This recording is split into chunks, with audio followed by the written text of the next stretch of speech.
This is Nerina, and you're listening to Bold, Brown and British, a weekly podcast where we discuss what it means to be a brown person in a Western world. We've spoken about colorism, third culture identity, and dating, amongst many others on this podcast. So if this sounds like the type of content that you want to hear, please subscribe to us on Apple Podcast, iTunes, Stitcher, or wherever you get your podcasts from. You can also message us on Instagram. The handle is @BoldBrownAndBritish, or drop us an email via our website at www.boldbrownbritish.com. So without further ado, let's get on with this week's episode. Hello, folks, and my lovely samosas. Welcome to the Bold Brown British podcast, where vibrant conversations meet insightful minds. I'm your host, as usual, Nerina, and today we're embarking on a fascinating journey into the world of well-being, sleep, and cultural richness. We're going to unravel the mysteries of sound sleep, explore the pages of her latest bestseller, Finding Inner Safety. Our guest today is no ordinary expert. She's a trailblazer in the field of sleep science, a best-selling author, and a thought leader whose wisdom transcends boundaries. Be ready to be inspired and enlightened as Dr. Nerina Ramlakhan to the show. Nerina, well, hi, how are you? I'm really well, Nerina. Thank you so much for inviting me to be here. And I'm very well. I think I'm brewing a slight cold, and a little cold. But and I'm clutching a hot drink. But apart from that, I'm absolutely delighted to be interviewed by you today. So the slight sipping of, if you hear in the background, that's her like clutching like lemon tea. Yeah. So I must admit, I was so excited for this podcast. I actually, ironically, lost a tiny bit of sleep and just kind of being so excited about this, which I don't know I should be admitting to you or not, but we are where we are. Well, ironically, a lot of people who interview me, we end up in front of each other because they want me to help them with their sleep.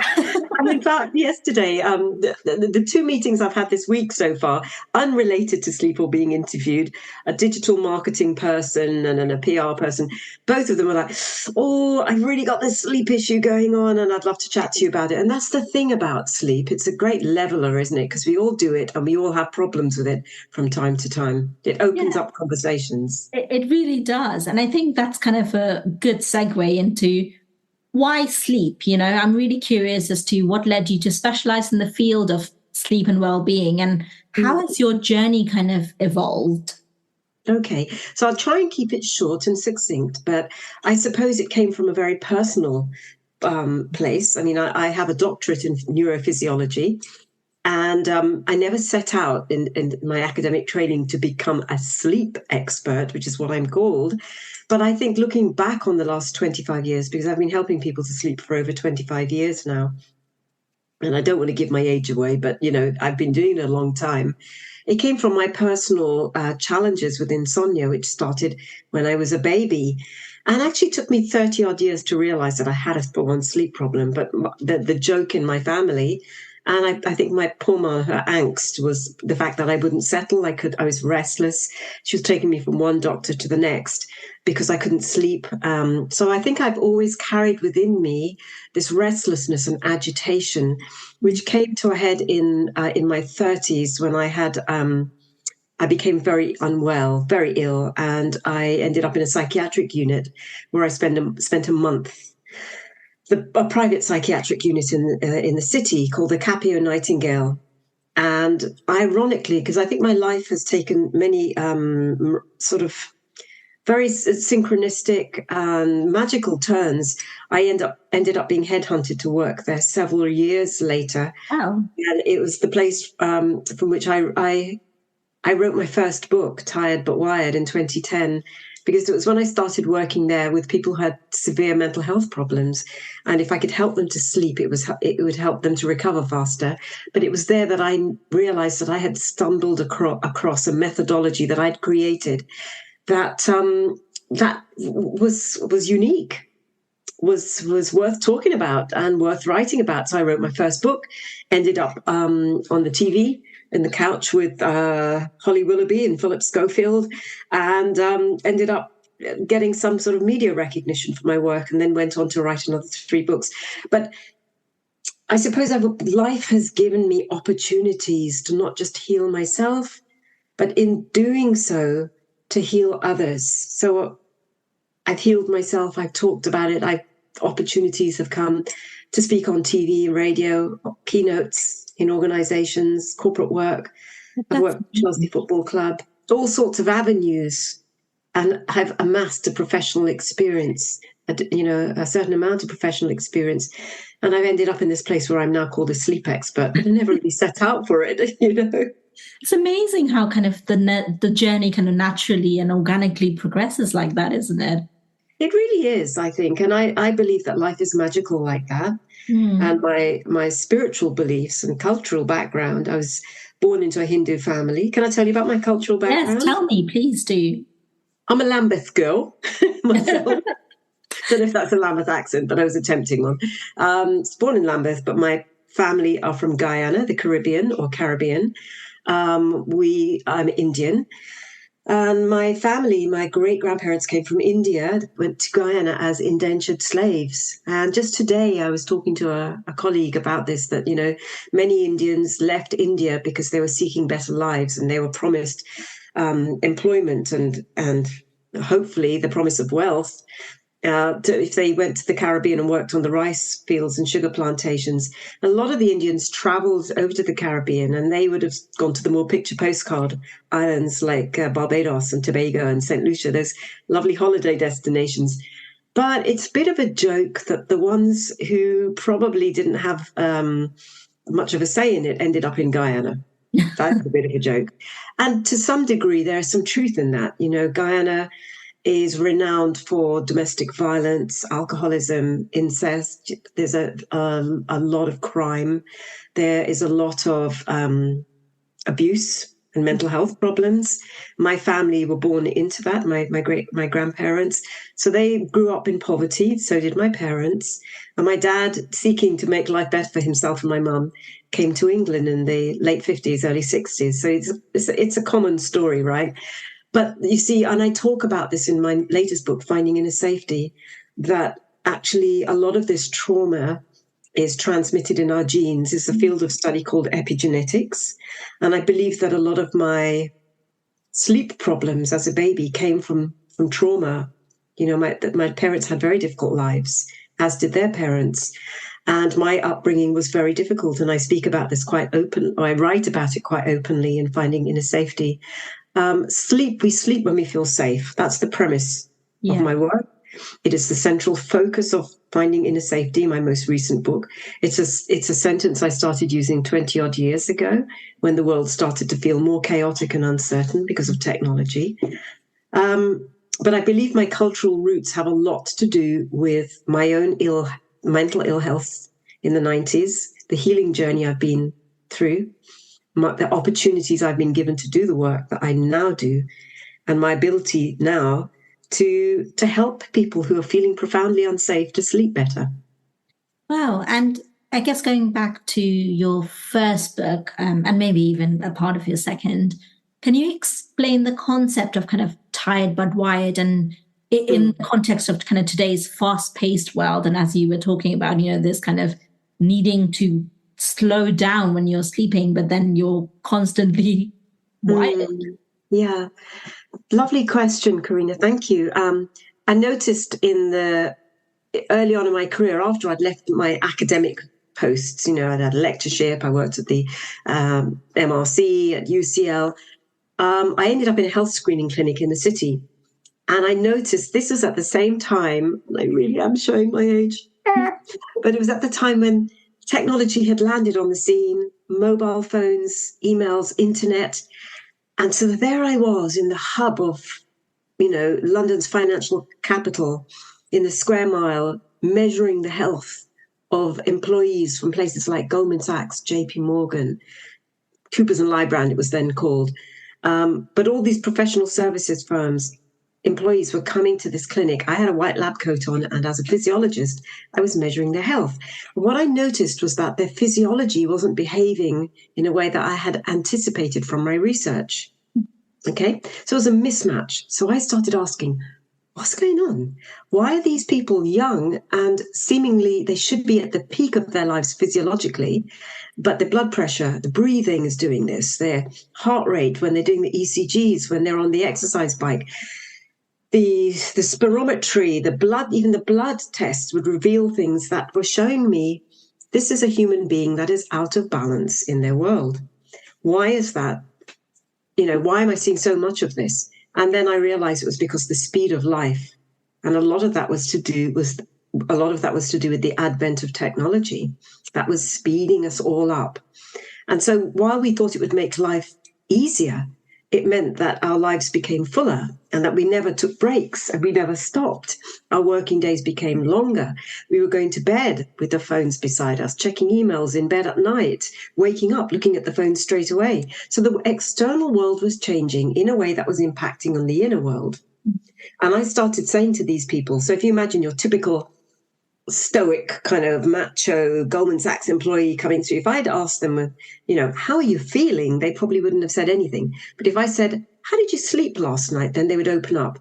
And I started saying, gosh, that sounds very wired. So you were tired, but wired. So you were really exhausted, but you couldn't sleep. Yeah. So I started using the expression tired, but wired.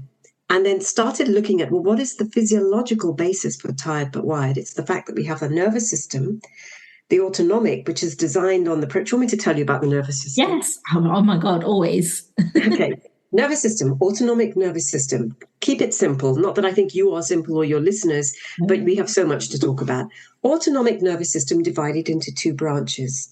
We have the sympathetic nervous system, fight or flight, stress, adrenaline, constantly on your phone, cortisol, threat, go, go, go, always on the go, can't stop.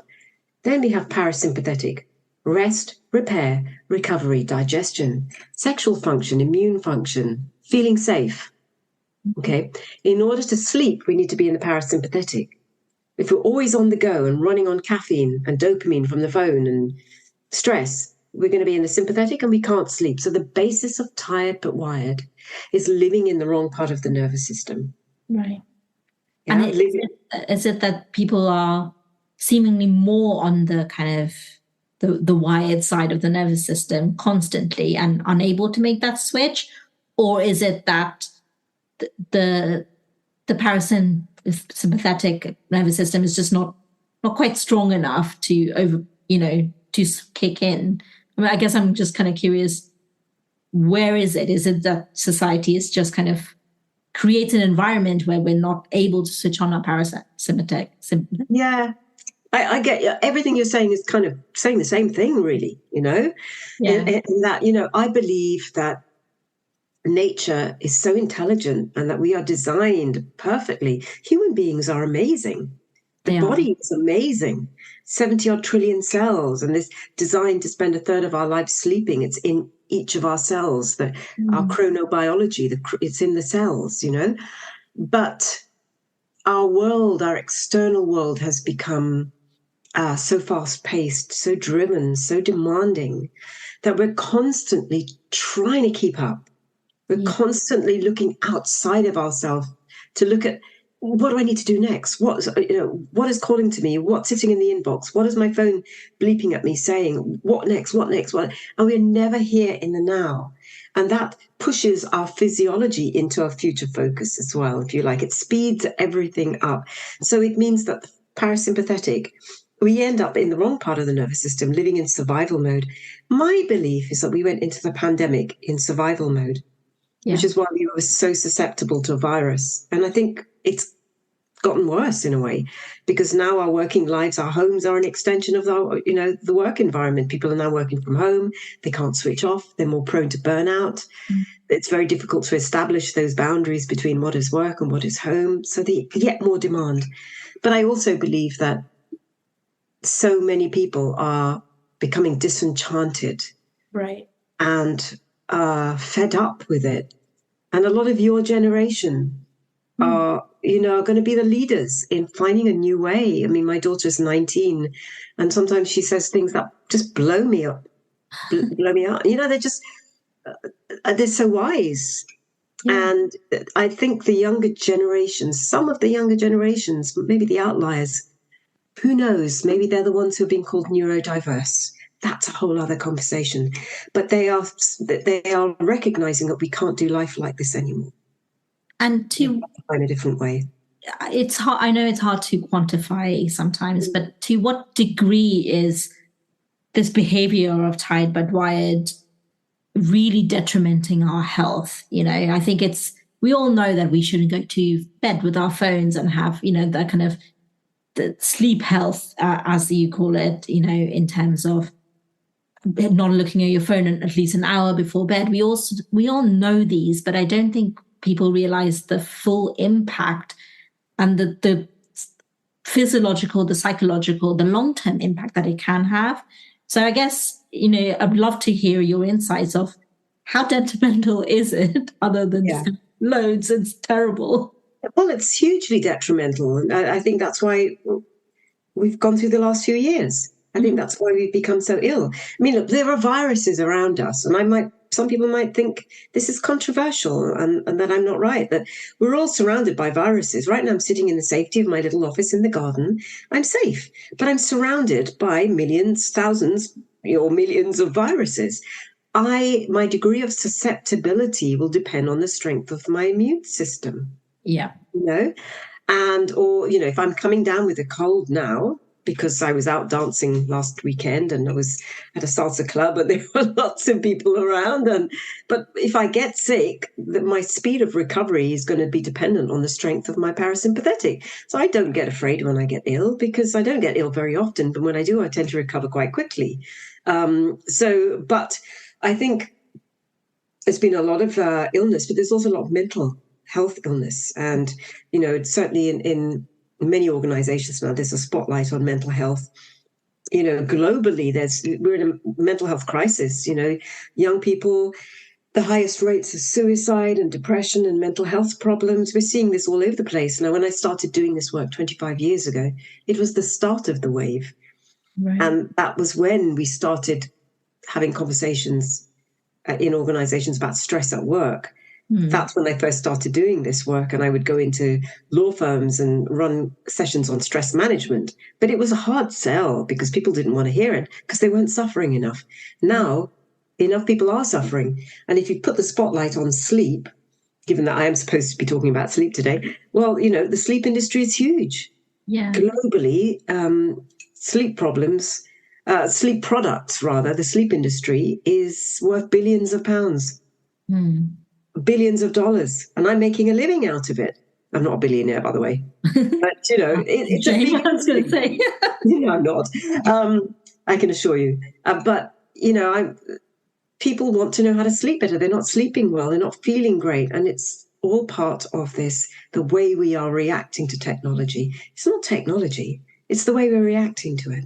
Yeah, and going back to that, I guess the cultural side of things. So in South Asian communities and brown communities, the tradition of late night social gatherings and celebrations, there's just the culture of staying up late. How do you strike a balance between cultural activities and good sleep hygiene? Yeah. I mean, I suppose I've not had that myself personally as an Indian person, because my upbringing has been a little bit different and my community has been a little bit different. And I don't have a big Guyanese community that I'm part of. But I would say for people who are dealing with that, and when I worked in psychiatry, I remember dealing with a lot of Middle Eastern communities where they had this culture of eating very late and socializing very late. And I was seeing a lot of addictions, in a particular community where they were using and abusing a lot of sleeping tablets to be able to sleep. And so I think that the bottom line for everyone, regardless of culture, the cultural nuances, is that, we can go through periods of time where we have to celebrate and we have to be festive, and we would be boring and sad if we didn't do that. And to be honest, I could probably do with having a bit more of that. But then we also need to keep coming back into balance and asking ourselves, well, is this working for me? If I'm getting run down, if I'm constantly nursing illness, if I'm constantly feeling wired and burnt out and emotionally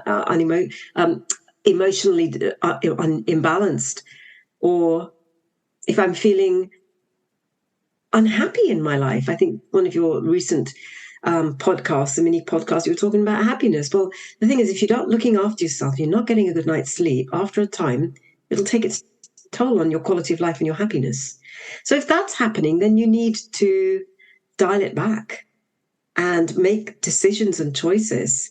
And that might mean pushing back on the culture and the family and saying, it's what I need. Sorry, I can't come to X, Y, or Z because I'm really tired. I need to have an early night. Maybe not so easy for some. It depends on your family setup, but it's important. Yeah, definitely. And it kind of goes into the importance, as I think you call it live well, love well, sleep well.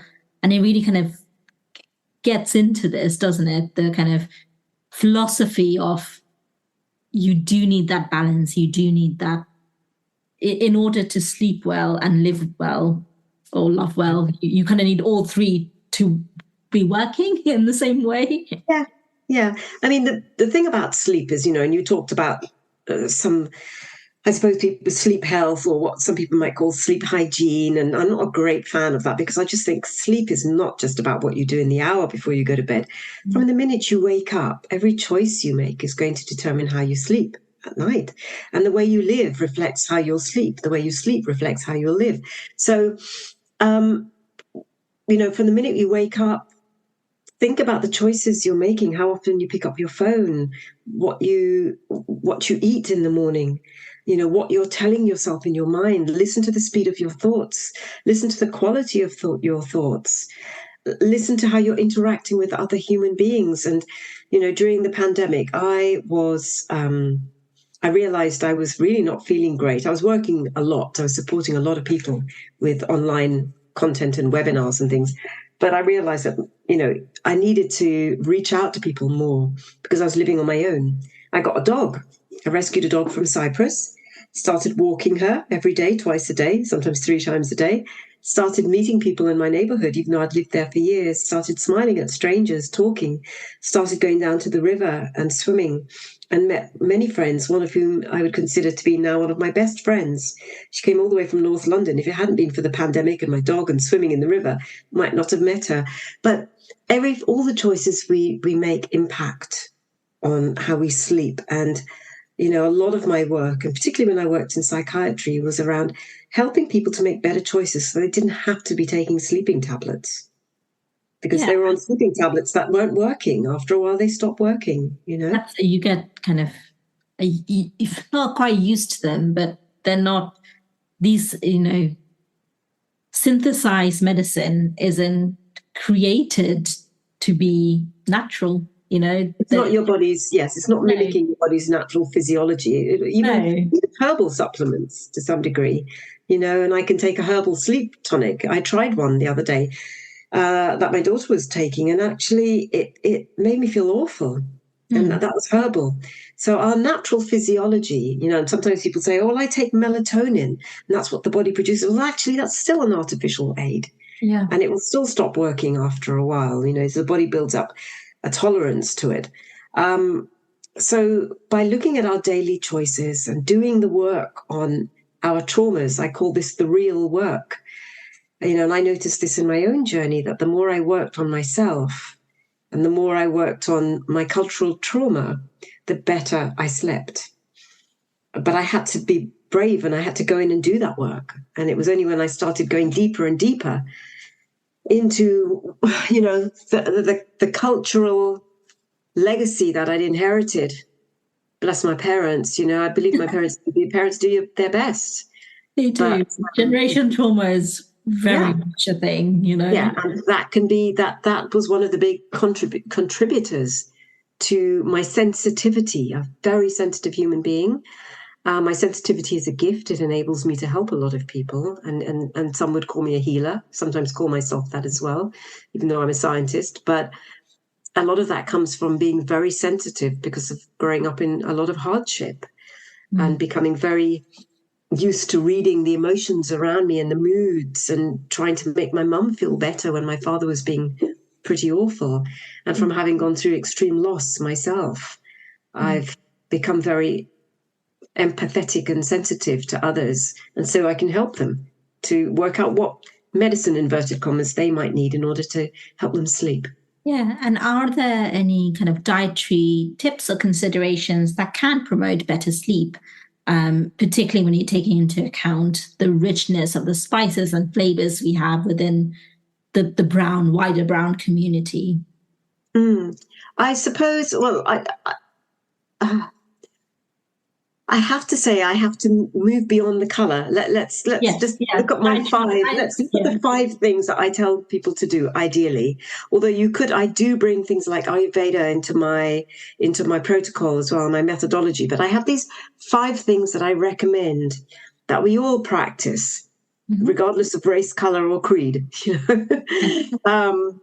And they can help to reset the nervous system, as I've talked about this, the autonomic nervous system. And these five things are, if you're waking up in the morning with anxiety, with the mind racing, and you're not sleeping well, you're having difficulty getting to sleep or staying asleep, those are the two most common sleep problems, then you need to eat breakfast. So eat within half an hour of rising, half an hour, 45 minutes. Eat something nutrient rich, protein, fat, carbohydrate. Second non-negotiable. That's my first non-negotiable. Second, don't use caffeine as a substitute for food. And ideally, no caffeine after 3 in the afternoon. Now, I'm going to have my final sips of tea in a minute. That will be it. I'll have had 2 caffeinated drinks today. But ideally, no caffeine until you've eaten, and ideally, no more than 1 or 2 caffeinated drinks a day. Okay. Number 3, hydrate. So I also have a mug here filled with hot water and lemon. I aim to drink about 2 liters of water a day if you're not sleeping well. Number 4, go to bed earlier. This is where it gets into the things, if you're celebrating cultural festivities, okay? But for the most part, getting to bed around 9:30, 10. You don't have to be fast asleep at reading. I call it rest entrainment. Number 5, get your phone out of the bedroom. You talked about phone. We're all on our phones. Well, actually, we're not, because I'm not. Yeah. You could call me a dinosaur, but increasingly I'm seeing people, not just my generation. In fact, my generation are pretty awful at this, but younger generations who I think saying, can't do it like this anymore. It's not working for me. Put the phone away. Get an old-fashioned clock in the room, one that doesn't tick. Don't look at the time during the night. Don't look at your phone first thing in the morning. Don't be constantly scrolling. Bring your attention in. So those things, I've given more than 5, but the nutrition, breakfast, caffeine, hydration, earlier to bed, better relationship with technology. When my clients do this for 7 to 10 days and then come back to see me, I can see a shift in how they're sleeping and their energy levels.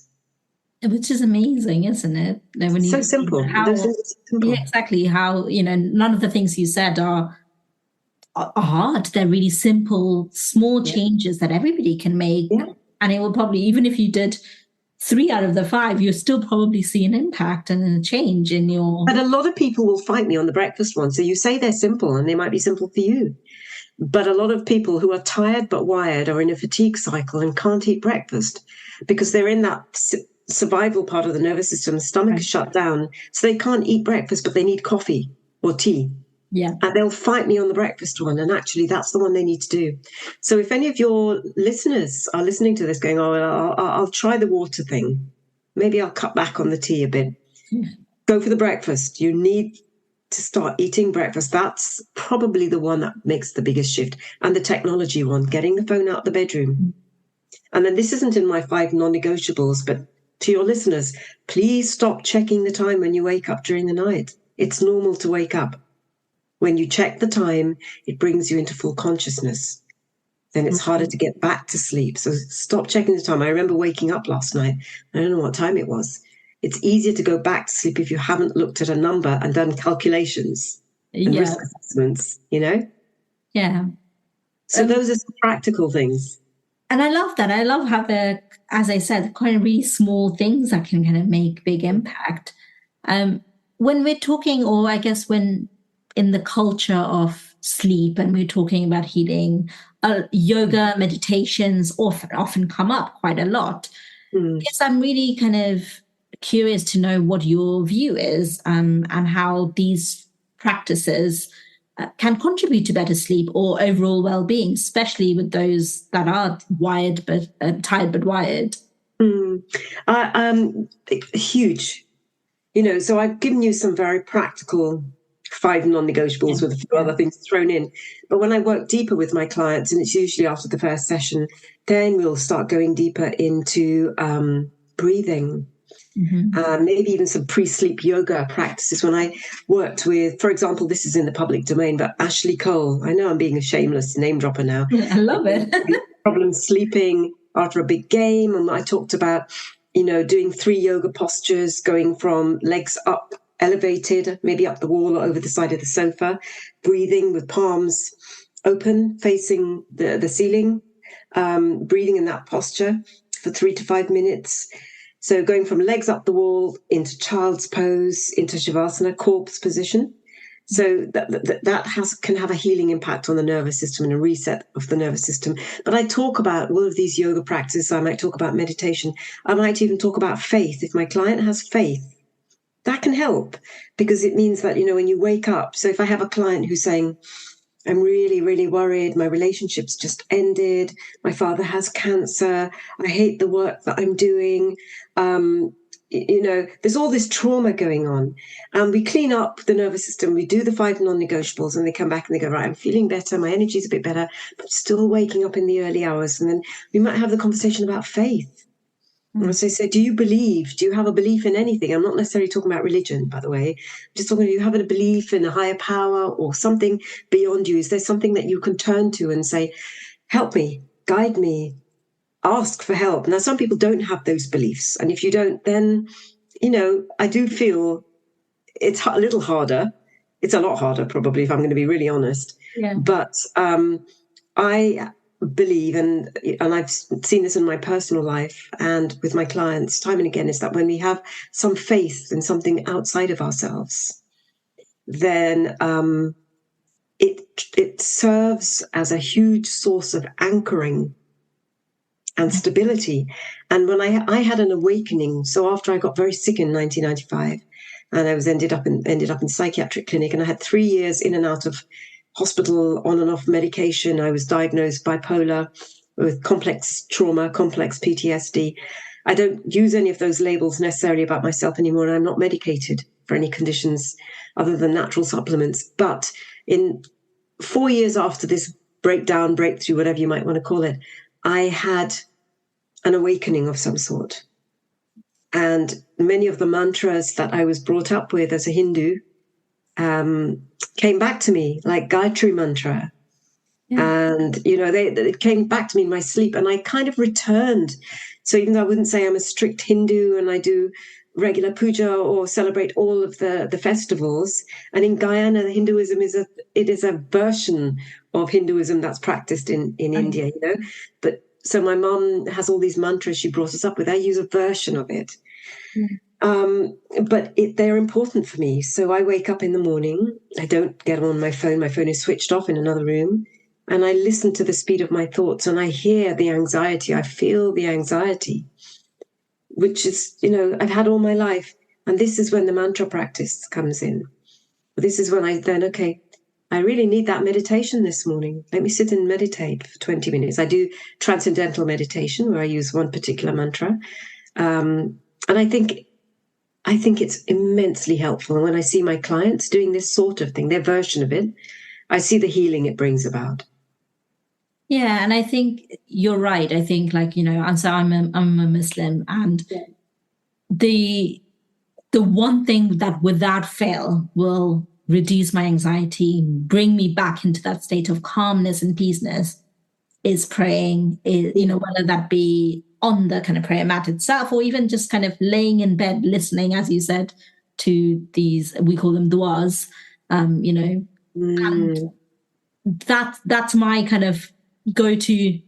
I've done all the kind of usual things and nothing has worked. This is I need immediate release. I need my mind to just calm down. So I think there's a lot to be said. And you're right. It's not about religion. It is just about that spirituality to a degree, and having that faith in something bigger than us, humans and animals and plants as we know it, just something wider, bigger, overpowering, but in the best way possible. I think so. And I think in a world that is so turbulent, so chaotic, so uncertain, so externally focused, we're constantly looking outside of ourselves. We want to know something, we Google it. We go onto YouTube. We go onto an amazing podcast called with Karina. Yeah. And I do all of those things too. But in the hardest things I've been through, and there have been some really hard things, there have been traumas. When my sister died very traumatically and very suddenly in 2002, and she was the love of my life, and it was very sudden. She was 3 years older than me. It was prayer and my faith that I turned to. When my daughter has become ill, it's prayer and it's my faith. And when I wake up with the noise in my head, even after years of working on myself, because we have to, physician, heal thyself. If I'm going to work with so many people, and some of the audiences I work with are very large, I could be doing a keynote with over 1,000 people there, or on TV, one of the main channels. So I feel it's my responsibility to work on me if I'm going to work on others. But I also believe fundamentally that I want to live a great life. I want to thrive. I'm very playful. I'm at the age where I do things that many aunties my age would not be doing. I still dance, I climb, I swim in a river, I deadlift more than my own weight at the gym. And I'm considered good for age. And it's because of this investment in myself, which goes from not just how I eat, but where I put my attention and where I look for support. And in its deepest essence, for me, it's a spiritual relationship with divine. Yeah, and I guess that kind of touches on this wider topic of mental health and sleep, the kind of correlation between the two.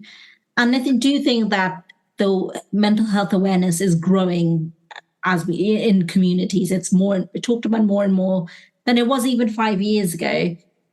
So how can individuals kind of overcome stigmas that come with mental health sometimes and kind of seek help for sleep-related issues?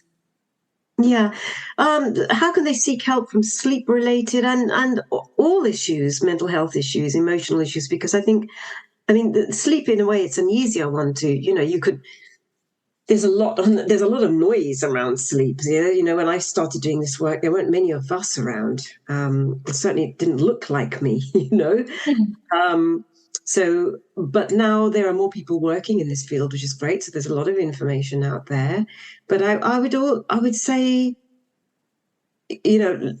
use some of the techniques that I've shared, particularly the 5 non-negotiables. And if you've been struggling, not just with your sleep, but if you've been struggling with your sleep for a while, the chances are it's impacting your mental health. So start small. Start with those 5 practical non-negotiables. Get the phone out of the room. Stop looking at the time obsessively during the night, and then seek help beyond that. And I think that can be one of the hardest things to do, is to find help and to find the right help, And even I experienced this. I went through a major life event during the pandemic, and I found myself back in a very tough place, mentally, emotionally. And it was very hard to find help. I had friends, but many of my friends, if you text a friend and say, because you don't call people anymore, do you? No. You don't just pick up your phone and call a friend and say, can we speak for 2 hours? I just want to weep copiously down the phone. Or can we go for a social distance walk and let me just cry my stuff out onto you? No, you can't. So you text and you say, I'm going through a hard time. Can we have a chat? Yeah, we can chat next week. I've got a window. I've got a 15-minute window. I've got a half-hour window. Right? So I think we're in crisis when it comes to support. And I feel really fierce about this. Yeah. Because people don't have enough ride or dies in their lives. They don't have enough friends where they can say, I am struggling. Mm-hmm. I really need help, without feeling judged. And with all the social media, people putting things on TikTok and Snapchat and all this kind of stuff, this kind of need to keep up and look like you're living your best life when actually you're feeling like shit inside. It's such pressure. So it goes beyond sleep, Karina, So what am I saying? I'm saying recognize that you need help. Yeah. Ask the universe, what is the best help? I'm being very open with you. I have recently, after kissing a lot of frogs, I'm not talking in the romantic sense, I'm talking in the therapeutic sense. Yeah. I sacked a very bad therapist recently and just said, I can't work with you. I need support and I'm not working with you. It's not working. And I have recently found a therapist who is fantastic, who understands my cultural background. Mm. And that felt really important to me. Mm. So I have had various therapists over the years, and I'm not being racist when I say some of them just wouldn't have got the cultural subtlety. This one comes from Guyana as well. And she went, oh, Guyana, right. So we went right in. Yeah. She understood. Yeah. And that's it's not so easy, but I would say shop around, find the right help. But the first thing is give yourself the gift of a good night's sleep, several nights in a row. Say to your family, do you know what? Festivities aside, I'm really struggling right now. I need to get those blackout blinds in my room. I need to put my earplugs in or a white noise machine. I need to get the phone out of the room. And I need to go to bed early and rest and not watch TV in bed. And I need to do this for several nights. So I start resourcing myself. Then I'm going to start looking for therapeutic support, the right support. And I think that, you're right, that sometimes it's not even like telling your family or friends, it's having better boundaries with yourself. It's kind of me being like, no, I'm going to prioritize myself today, for the next 2 weeks, 1 week, 2 week, I'm going to make sure that I do whatever I need to make sure I wind down before, and I give, I fill myself with the right nutrients. I don't go into overly stressful situations. Stress is unavoidable in day-to-day life to a large degree, but I avoid situations where it's unnecessary to. I take better care of myself, whatever that means emotionally, physically. I prioritize myself, my health, and my sleep in order to bring me back from that kind of constant stimulated stage. Yeah, lovely. And there's an important distinction I'd like to just highlight, which is that, you say stress is inevitable. Well, it's not. That's not necessarily true. Okay. So there's a stress management expert who's speaking here.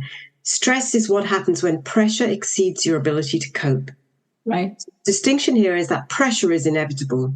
Mm-hmm. We all have our pressure-filled lives, whether you are a 17-year-old student, a 15-year-old doing GCSEs, or a university student, or a new mom, or a menopausal woman, or a man who's looking for support and just doesn't have enough peer support around him. Male suicide is so high and on the rise because men don't know how to support each other, and there are more men's circles springing up, which is great. But,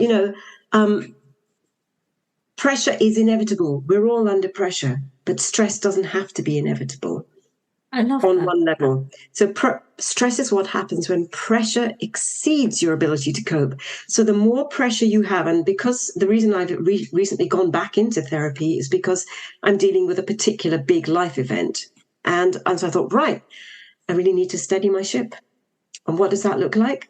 Bring in some therapy. Find the right therapist for this. Because I looked at my symptoms. What's been happening? Hello, old sleep problems coming back again. Waking up in the early hours, can't get back to sleep. Feeling more tetchy, more irritable, needing more coffee. Not able to concentrate when I'm watching TV, wanting to scroll more on my phone. Feeling sickened when I go onto social media because it looks like everybody else is having a good time. Hello, join the dots, Nerina. You're not really in the best place at the moment. Now, I'm not falling off the edge, but the scales between pressure and coping abilities are beginning to tip. And I'm taking the time to describe it because I want your listeners to think, wow, I can relate to some of that. Yeah. Here is a sleep expert, a mental health expert who experiences this. Why? Because I'm human. But what I've done is brought in some coping strategies so that it doesn't tip into becoming stress. Absolutely. Stress is what happens in your body physiologically when the scales, you cannot cope with the pressure that you're under. That's great. I say, let's talk about your new book for a bit. Can you share some insights from kind of finding inner safety and how I guess I'm particularly curious about not just how it came about, but what the mindset shift change was from your perspective on the Tired but Wired versus finding inner safety? Yeah, so it's Tired but Wired.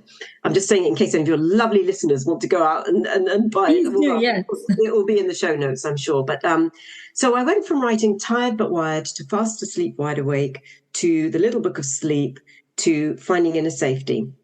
And I suppose Finding Inner Safety is the book that I'd always wanted to write. Right. But the world wasn't ready for it and the publishers weren't ready for it. They wanted a book on sleep. Yeah. So the first publisher came along. All of my books, I've been very blessed. There's been publishers approaching me, which is great. Mm-hmm. So the first book comes along, Tired but Wired. The first publishers, they want a book on sleep. So I wrote Tired but Wired. Brilliant. It's been reissued as well this year, and it looks great with a new cover. I never liked the original cover, but it's doing really well still. People like that book.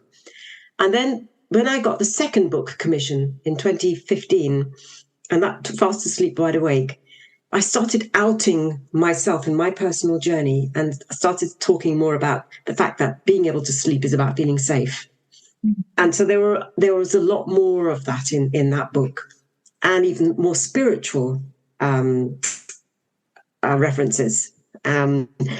But again, the world wasn't ready for it, and HarperCollins was the publisher for that one, and a lot of that got edited out. Right. I almost ended up with a book that looked a lot like Tired but Wired, and I was like, it was frustrating. Anyway, it's a good book. The second one's also a very good book, and there is more of a holistic viewpoint. There's more Ayurveda, Chinese medicine in there, And then The Little Book of Sleep, that was a lovely book that, which I always wanted to write, a little pocket book, and it did very well during the pandemic because so many people weren't sleeping and were exhausted and didn't have the energy to read a big book, so they got that one. But Finding Inner Safety was commissioned by Wiley Publishers just before the pandemic.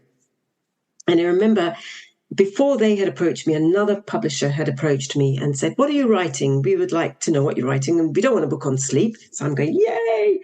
But we want something. So I said, "I want to write a book on safety, inner safety." And they go, I don't think people are going to really know what that means. What do you mean by inner safety, finding inner safety? And they said it'll be a hard sell for our marketing team. And then 2 weeks later, we literally went into the first lockdown in the UK and everyone was feeling unsafe. So suddenly safety was on the agenda. So suddenly the world was ready to receive that book.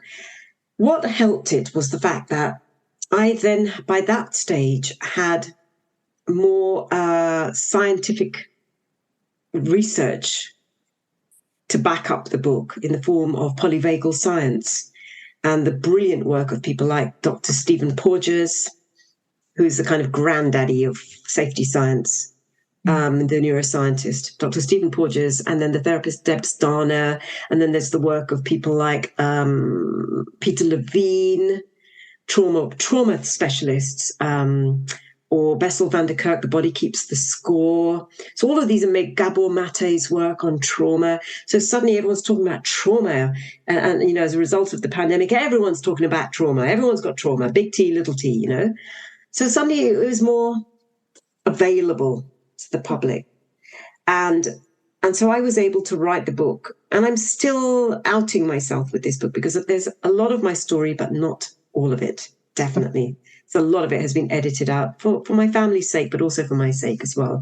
That's not in that book, but I share my story in snippets. There's a little bit of biography in there, but a lot of this is about ultimately, in order to feel safe, in order to sleep deeply and restoratively, or restoratively, however you pronounce it, and that goes beyond 7 or 8 hours. But in order to sleep well and sleep in a way where you wake up in the morning feeling great and inspired and looking forward to the day ahead, you need to feel safe in your nervous system.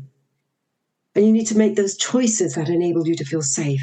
Whether the choices mean get off your phone, don't drink 15 cups of coffee, or go to the gym and exercise, or get out into nature more, or whether it means go find the right therapist and work on that trauma. Whatever that means, work on finding inner safety. The word inner means it's inside of you. Yeah.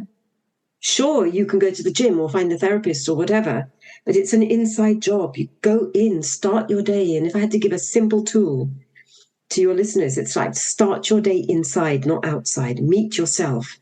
So even before I start my day and wake up and do the transcendental meditation or light a candle or whatever, I just listen to my thoughts as soon as I wake up. And I hear what's going on in my brain and the speed of my thoughts. And I even look at my breathing. I put one hand on my belly, one on my heart. I go, oh gosh, that's where I am. And sometimes I have to soothe myself. Go, it's okay. You're okay. Because the pattern of my mental health is that I can feel more anxiety in the mornings. Some people get it at night. Some people get it during the night. Some people get it all the time. But for me, I get this rush. I can get this rush of cortisol in the mornings. Right. Okay. And so I listen to it and I adjust my breathing. But I've listened in. I've gone in. I haven't gone straight onto an app and go, right, a meditation app. Let me find an app. No. Listen in. Yeah. Listen in. And it sometimes it's the simplest things. Just pay attention to 3 breaths. Follow 3 to 5 exhalations. Feel the weight of your hands on your belly. Breathe into your belly. Do that for 3 breaths and then start your day. Put your feet on the ground. Feel your feet on the ground.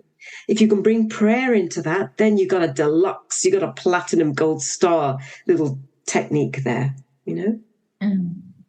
I mean, there's so much. I feel like we've had an hour and I could carry on talking to you for hours more, but I'm very respectful of your time. But so thank you so much for joining and sharing what is just been a golden nugget of information, not just on sleep, but on well-being and how to lead better lives, really, as far as I'm concerned. So thank you so much for joining us today. Thank you, Karina. They do sometimes say that when they interview me. Should we do it again? Should we do another one? And so I'm very grateful to you because I love doing this work and have a great sense of purpose and mission in what I do. It's my dharma. I hope I've pronounced it right. You know, I feel this is my life purpose to live this. And then from my lived experience, I teach it, you know. And I would just say to your listeners as well that we've talked about some pretty gritty subjects, but my belief is that we don't have to be defined by our traumas and our life experiences. Yes, they shape and mold us, but it's not who I am. I am not complex PTSD. I am not bipolar disorder. I am not an insomnia. These things I lived through. I have lived through and I still live through. But I think I'm inherently, I'm joyful. I love life. I thrive.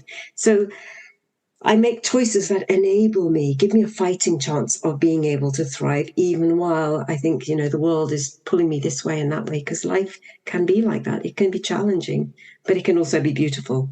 So give yourself the chances of having a great night's sleep, and you wake up with a greater chance of being able to thrive, I would say. Fantastic.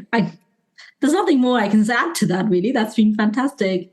I will leave, obviously, all the links to your book and where to get them all in the kind of show notes. And please reach out to Dr. Nerina if you do have any questions. I'm sure you'd love to kind of hear from our listeners. I'm going to work with them.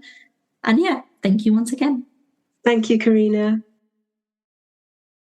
Oh, Mikey, you made it till the end. I'm so happy.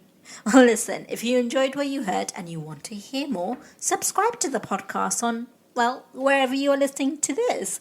We are on Apple, Spotify, Stitcher, Deezer, TuneIn, Alexa, you name it, we're there.